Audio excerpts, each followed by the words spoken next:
Lone Fox family, welcome back to my channel. I'm so happy to have you here. I hope you guys are having a great Sunday so far. Today's video is just going to be a little bit more of a casual one. My last upload was an intense IKEA cane woven storage TV unit transformation. If you guys did not see that video, I'll put it in a card up here because it was such an incredible project. I love the way that it turned out, and I honestly cannot see myself getting rid of this for years. Like, it is just perfect. But for today's video, we are going to be talking about 10 decor hacks that I personally swear by. Hacks, tips, tricks, just things that I personally use when designing and styling a room. And last but not least, before jumping in, not only is there one new video today, there are actually two new videos. And some of you guys are like, where's the second video? Well, I actually am going to be posting a second video to my channel today that is unlisted. So if you're watching this, you have access to the video. Basically, the second video is going to be linked at the top of the description box right down here. It's going to be the first link. And this video is just going to be a nice casual little haul video where I share with you guys all the new items from my online store in person, because a lot of the times I share them with you guys on Instagram stories or just randomly here and there. But to be completely honest, I never share my shop here on my YouTube channel ever. I've only ever talked about it a couple of times because I don't want anyone to feel like they're obligated to shop at my store. I don't want anyone to feel like I'm pressuring them to shop at my store or I'm pushing my products in their face. That's why I uploaded a second video today. So if you guys would like a second little video of me just kind of doing a haul style video, sharing with you guys some new items from my online store, including rugs, decor, lovely candles like this one, my favorite lavender candle in the entire world. There's just a lot of fun stuff. So you could check that out. The link's at the top of the description box. But let's go ahead and jump right into today's video of decor hacks. My first little tip slash hack is one that you guys might already know because it's literally the entire preface of my entire channel, and that is to incorporate DIY or handmade decor into your spaces. I personally feel like you can always go to any shop and you can buy something that everyone else has. However, you can always create something that nobody else has, which I love. I think having original pieces of art or original pieces of decor in your space really make it feel like yourself and your own. So I highly suggest sitting down one day and just crafting up some decor for your room. The great thing about DIY as well is you can really match your very own color palette. You can add more texture when needed. Also, over on my site Lone Fox, I have an entire section that's designated to artisan goods that are handmade, which I really love. I'll link that section below for you guys because the goods are just handmade with love and they really show. I think they're incredible pieces, and that's why I love having them on my site. And of course, you guys can find many DIY videos here on my channel sharing tons of different tutorials on projects from this big to humongous. Something I always get asked is how to fill a blank wall. Like, what should I do with this wall, Drew? I get photos of people's walls all the time and I can't even see the whole room. They send me a wall and I'm like, you know what? You need to put a gallery wall there. And that is something I think everyone should do. And my mom always has come to me and she's like, I don't have a big enough piece of art to fill this space. Like, I need something humongous for above my couch. And she never really thought of the idea to create a gallery wall. She always just felt like she needed to have one big piece of art, which I feel like a lot of people think that way. They're very like, oh, I can only have one thing here. It needs to be big to take up the space. However, you can easily do 10 things there that are smaller, but cluster them together to fill up the space. I have a really great tip on how to create a gallery wall, and that is to get a ton of artwork, a ton of framed prints you like. Definitely hit up your local thrift stores, go online. You can find really great inexpensive art prints on places like Etsy or Decenio, or even my own website. I have a couple that I've designed myself, and you could easily frame these art prints and then use a little bit of wrapping paper to create a template for your specific frame. Also add the hole where the nail's going to go. And once you have all of your templates created for all of your framed artwork, you can go over to a wall, use a little bit of tape them up on the wall, and move them around until you find a kind of setup that you personally like. And then when you're completely done, you already have your little nail hole on your template, so you can easily nail right through the template, pull it off when you're done, hang up your gallery wall, and you don't have to put a ton of holes in your wall by testing out the gallery styles throughout your space. So I just think that gallery wall tip is super crucial, and it's something I use every single time I create one. Something else I always get asked is how to hang curtains. And you guys, I will tell you right now, when I first started doing interior design, if you will, like I always say, I am not an interior designer. I am not trained in it. I just do it for fun here on YouTube, and I like helping you guys out. But when it comes to curtains, there are a couple things that I have learned over the years. The first thing is that you want to hang your curtains as high as you possibly can. The higher your curtains go, the more extended your wall is going to look, and just the more grand your space is going to be. So if you have pretty short walls to start with, you're definitely going to want to hang your curtains curtains pretty high and just get a longer curtain. That way it meets the floor. If you put the curtain rod right above the window and you don't put it higher up and there's like a large gap above the curtain rod in the ceiling, that can honestly just look very mediocre. And I feel like a lot of people tend to do this, especially me. I know when I hung curtains a long time ago, I just thought it was supposed to go right above the window and you are good to go. However, just elevating it just a little bit higher, almost to the ceiling, really creates a very grand effect, and I love the way that it looks. And something else that I personally do is if you have just one window on a wall and there isn't much space on the right and left side to do anything with, or you don't have stuff to go there, for example, what I love doing is actually hanging the curtain rod as far as I can out. That way, when the curtains are open, they fill in those little random gaps on the sides of the windows. And again, it elevates your window, but it also widens your window. Again, a 360 perfect combo for your windows is where it's at. Now, jumping into a little bit of color theory here. So I love designing with contrasting colors. Contrasting colors are always really amazing. So if you guys remember my dining room makeover, I did that really dark navy wall, but something that I did to kind of create a pop and just a little bit of interest to that space was incorporate some terracotta planters within the navy wall, because orange and blue are contrasting colors. And this does not mean you need to have some bright orange and some bright blue. As you guys can see here, I use a super dark unsaturated navy with a very dark kind of rustic unsaturated orange, and together they mesh perfectly, but they really contrast and create a really nice visual interest.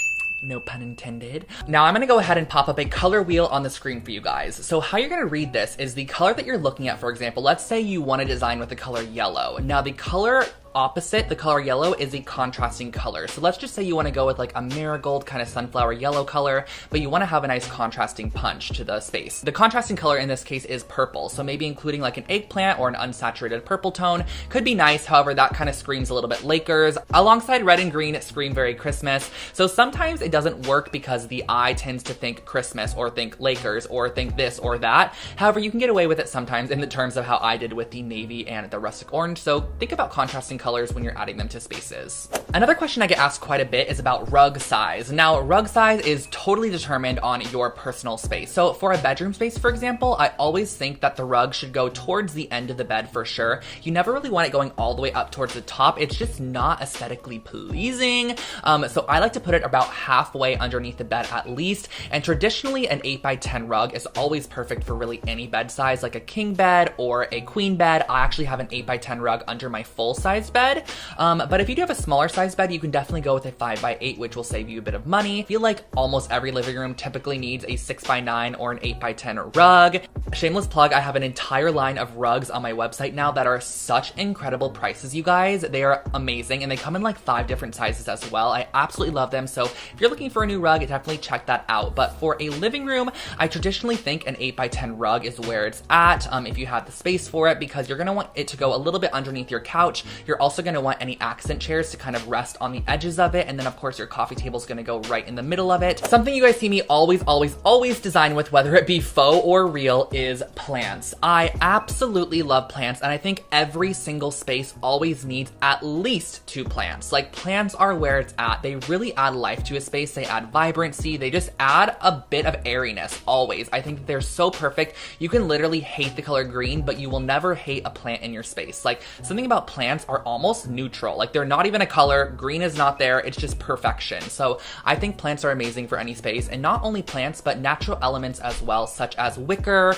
wood, stone, rattan, marble. There are tons of different natural elements that can just bring a little bit of the outdoors inside, which I think is really crucial. It almost just creates a bit of airiness inside your home. A super easy fix to anything is spray paint. This is amazing for any outdated decor, any thrifted decor, any decor you might not like anymore.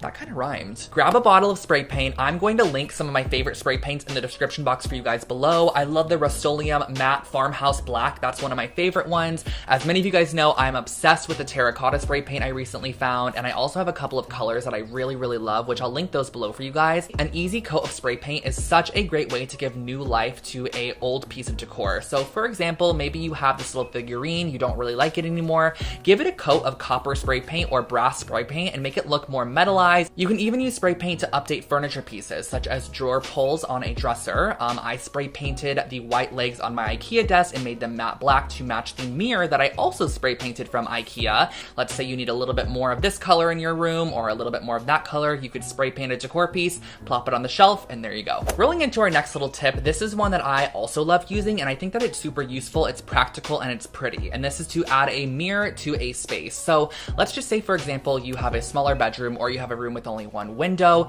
Mirrors are really, really great at reflecting light or making a room appear larger than it actually is. So let's just say, for example, I had a window right here and I had nothing on this wall over here. Applying a mirror over on this wall is going to bounce the light from the window throughout the space and just make it appear brighter and airier and just overall a little bit nicer. Plus, everyone could use a mirror because, first of all, you can get a very decorative one, which adds just a decorative element to your space. And on top of that, you can use it to get ready, get dressed, whatever it might be. So it's practical, it's functional, and it's pretty.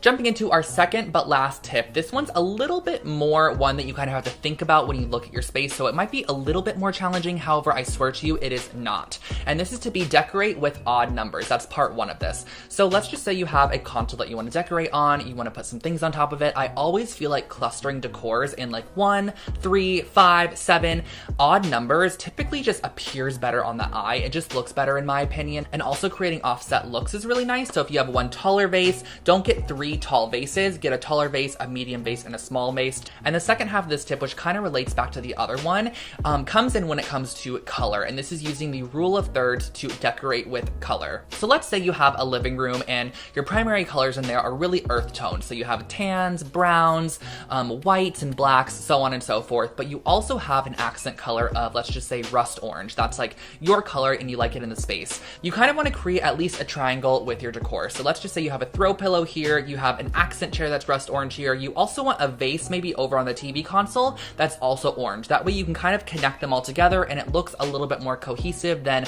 having only one touch of orange in the space. So, and of course this tip does not have to apply to every single decor style or every single bedroom. However, if you are one that struggles with like color or adding to a space, that's a great tip to follow. However, that rule is always broken now and then by amazing designers, so I'm not going to say that it has to be followed for sure, but if you are starting out, you might want to think about rule of thirds when it comes to adding color to a space. And our last and final hack of this video is soft goods go a long way. Now, what exactly are soft goods? These are just honestly things that are soft. So things like throw pillows. This is actually an amazing macrame throw pillow from my website. I freaking love these.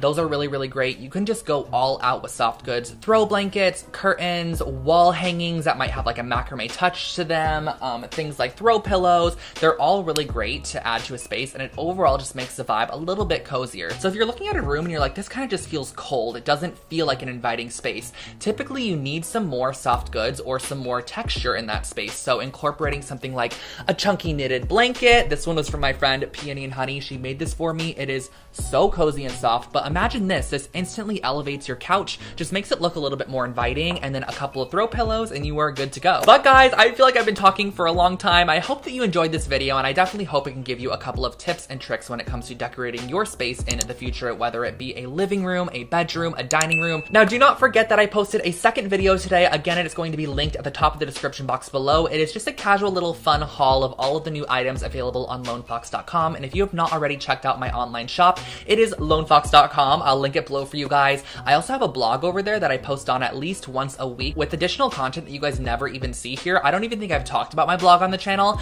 That is how much I just am never self-promoting myself. I don't know why I don't do it, but I just don't want you guys to think I'm like pushing things in your face. So if you would like to check it out, links are in the description box below. But I'm gonna go ahead and catch you guys in my next video. Have an amazing rest of your day. Stay safe out there, and I'll catch you next time. Bye, guys.